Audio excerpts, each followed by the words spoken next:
औरत की अहमियत।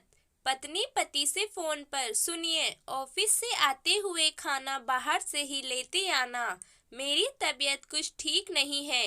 पति पत्नी से, सारा दिन तुम घर पर ही रहती हो, करती ही क्या हो, आराम ही तो फरमाती हो। इतना कहकर पति श्री फोन काट देते हैं। पत्नी थोड़ा सोच में पड़कर, गुस्से में लग रहे थे बहुत, क्या करूं अब, खाना बनाऊं या नहीं, पता नहीं खाना लाएंगे या नहीं। पत्नी थोड़ा सोचने के बाद, मैं ही कुछ झटपट बना लेती हूँ, क्यों ना बिरयानी ही बना लूं।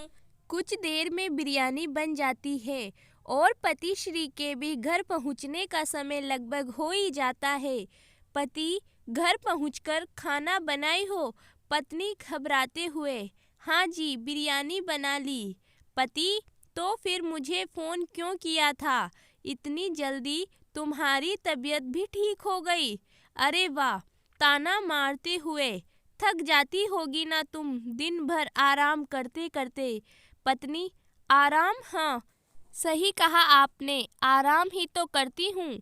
चलिए आप मुंह हाथ धो लीजिए, खाना तैयार ही है। पति मुंह हाथ धोकर खाने की टेबल पर आता है, जहाँ पहले से ही वो उनके आने का इंतज़ार कर रही थी। फिर वो खाना लगा देती है। वो दोनों ही खाना खाने लगते हैं। खाना खाते समय उसके मन में ख्याल आता है कि अब तो कुछ करना ही पड़ेगा। क्या होती है घर में औरत की अहमियत, ये समझाना ही पड़ेगा। अगले दिन देर तक वो सोती रही। एक दिन उसके ना उठने से सभी सोते रहे। फिर 8 बजने ही वाले थे कि वो उठ गई और नहाने चली गई। फिर जब उनकी आँख खुली तो समय देखा, ऑफिस का समय लगभग हो ही चुका था। प्रिया प्रिया गुस्से से चिल्लाते हुए बुलाने लगे, आज तुमने मुझे उठाया क्यों नहीं? तुम जानती थी ना 8 बजे मेरी ज़रूरी मीटिंग थी, और आज बच्चों का स्कूल भी छूट गया, और ये क्या, सारा घर बिखरा पड़ा है। तुमने अभी तक नाश्ता भी नहीं बनाया, और तो और पूजा भी नहीं की। अब तक कौन करेगा ये सब? मैं यहाँ तुमसे बात कर रहा हूँ प्रिया, और तुम हो कि सुबह सुबह अपने श्रृंगार में लगी हो। प्रिया, हाँ तुमने ही तो कहा था, मैं करती ही क्या हूँ, बस सारा दिन आराम ही तो करती हूँ। ये सब कुछ खुद ब खुद हो जाता है। अब ऐसे क्या देख रहे हो मुझे, कहकर प्रिया चली जाती है बाहर और शाम को घर लौटती है और देखती है कि सारा घर बिखरा पड़ा है। पति, आ गई मैडम घूमकर? प्रिया, हाँ जी। पति, ये सब काम कौन करेगा? प्रिया, काम कहाँ है, ये तो आराम है ना, मुझे इसे करने के पैसे नहीं मिलते। आपकी नज़र में तो सिर्फ पैसे कमाने को ही काम कहते हैं ना।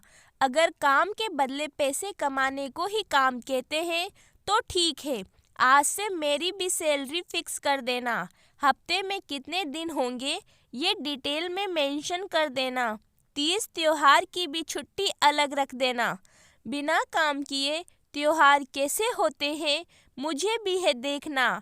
8 घंटे काम करने के बाद बाकी के 10 घंटों का ओवर टाइम करने का हिसाब भी कर लेना।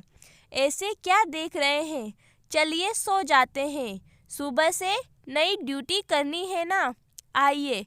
वो चुपचाप बस प्रिया की बातें सुन रहे थे और बस उसे देख रहे थे और उसकी बातों को समझने की कोशिश कर रहे थे। प्रिया लाइट बंद कर बेड पर सो जाती है और वो भी बेड पर आकर लेट जाते हैं। फिर सुबह की पूरी हुई घटना को याद करते हैं और उन्हें इस बात का एहसास हो जाता है कि औरतों के बिना घर घर नहीं होता, बस एक मकान होता है। सुबह उठकर वो बिना कुछ कहे प्रिया को गले लगा लेते हैं और अपनी गलती के लिए माफ़ी मांगते हैं, और साथ ही आज प्रिया के लिए अपने हाथों से चाय बनाकर लाते हैं। इस तरह से प्रिया अपनी और घर में रहने वाली सभी औरतों की अहमियत का एहसास कराती है। तो दोस्तों, आगे भी ऐसी ही कहानियाँ सुनने के लिए हमारे चैनल को सब्सक्राइब करें। Thanks for watching.